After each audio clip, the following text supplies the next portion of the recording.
अभी हम लोग बात करेंगे चिल्की बिगहा गांव जो कुटुंबा प्रखंड में है, औरंगाबाद ज़िला में।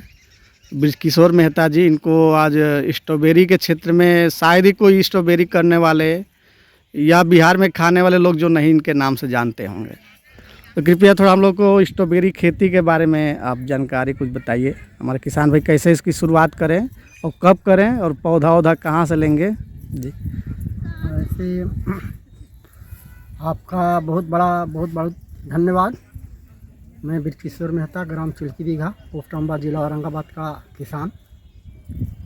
इसकी खेती बिहार में अक्टूबर के फर्स्ट वीक से चालू होता है और 15 नवंबर तक की जा सकती है जी।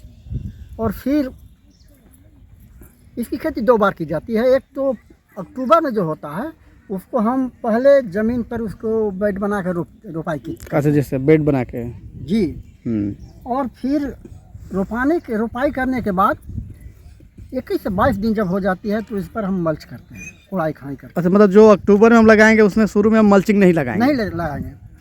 और नहीं लगाने का कारण क्या है कि अक्टूबर जो है से टेम्परेचर हाई होता है जी, और जब नवंबर में टेम्परेचर लो होता है तो हम क्या करते हैं, मल्च करके तब रोपाई करते हैं। इसलिए जब हाई टेम्परेचर रहेगा तो पौधा जब आपका मल्च जो है गर्म होगा जी, तो आपका पौधा को मारेगा। पौधा के जड़ क्षेत्र में ज़्यादा गर्मी जड़ क्षेत्र में ऊपर पौधा को भी मारेगा जब मल्च गर्म होगा तो। इसलिए नवंबर में हम मल्च लगा के ठंडा में करते हैं और अक्टूबर में पहले ज़मीन पर रोपी करते हैं। और इसकी खेती करने के लिए ज़्यादा ऑर्गेनिक उर्वरक देने की कोशिश करनी चाहिए, क्योंकि जब हम ऑर्गेनिक से करते हैं तो इसकी क्वांटिटी और क्वालिटी दोनों बरकरार रहता है।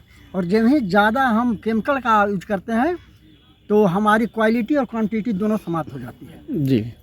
इसलिए हम किसान भाइयों को अपना आप निर्देश देंगे कि जब भी स्ट्रॉबेरी की खेती करें तो ऑर्गेनिक करने की कोशिश करें। फिर यह एक महंगी खेती है और हम जो भी किसान इस वीडियो को इसको देख रहे हैं उनको हम यह कहना चाह रहे हैं कि आप अगर शुरू करना चाह रहे हैं तो नीचे से चलने की कोशिश कीजिए, 2 कट्ठा 4 कट्ठा लगा कर तब ऊपर, क्योंकि यह खेती महंगी है। अगर कोई व्यक्ति 1 एकड़ लगा दे, उसकी जानकारी खेती करने की नहीं होगी और अगर किसी कारणवश अगर वो फ्लप कर जा रहा है तो वह फिर दोबारा उठ नहीं पाएगा।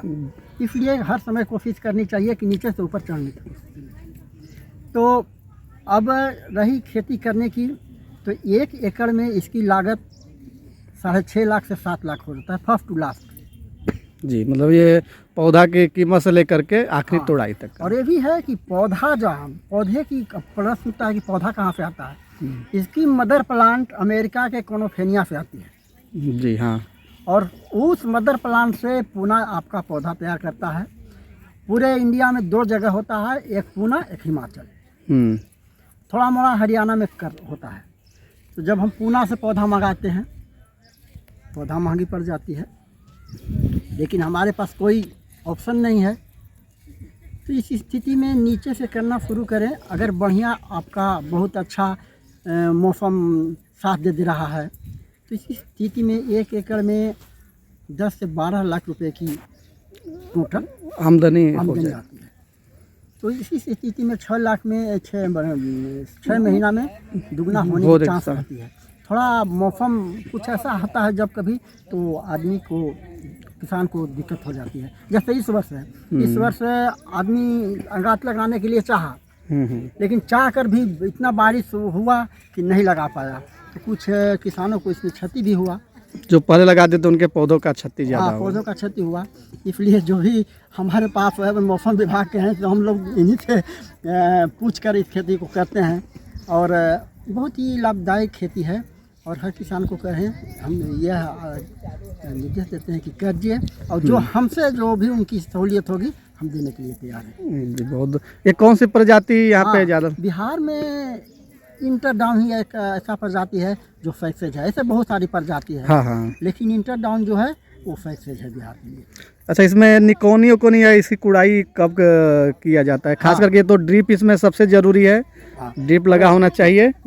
इस खेती को करने के लिए दो चीज़ बहुत ज़रूरी है। हाँ। पहला मिट्टी, दूसरा सिंचाई। मिट्टी ऐसी चाहिए, बारिश हुआ घंटा 2 घंटा के बाद पानी ऑब्जर्व हो जाए, सूख जाए, पानी सूख जाए। दूसरी, जब भी इसकी खेती होगी तो ड्रिप इरिगेशन ज़रूरी है, क्योंकि इसमें जो हम बेड बनाते हैं, अगर बेड पर ड्रिप नहीं लगाएंगे तो मेरा खेती नहीं हो पाएगा। क्योंकि जब मेरा जो बनता है बेड ऊंचाइया होता है और हमको सिंचाई नीचे से पटाते हैं, जब नीचे से तो मिट्टी के जो लेयर है वो बैठता है। ड्रिप से जो हम सिंचाई करते हैं उसमें वो ज़्यादा पानी में बैठ नहीं पाता है। और मिट्टी हल्की रहेगा तो इसका जड़ का विकास अधिक होगा। और जो अब हम जो नीचे से फ्लो करके पटाते हैं, जो 4 घंटा में पड़ता है, ऊपर से हम ड्रिप इरिगेशन द्वारा मात्र 1 घंटा में पड़ते हैं। साथ ही इसमें हम फर्टिगेशन के तहत अपने पोषक तत्व भी दे सकते हैं पौधों को। जब जहाँ से हमारी इसकी बोरिंग होती है वहाँ पर एक फर्टिलाइजर टैंक होता है जी, जो इसकी खाने की ज़रूरी होती है, वही फर्टिलाइजर टैंक में डालते हैं और वहाँ से डायरेक्ट आकर को पौधा को दे देता है। चलिए, बहुत बहुत धन्यवाद। इसमें निकोनी का थोड़ा सा भी निकोनी हो भी रहा है। कितने दिन का पौधा हो गया लगभग? ये पौधा लगभग हमने देखने से 25 दिन का हो गया और निकोनी हो रहा है यहाँ आप लोग के सामने।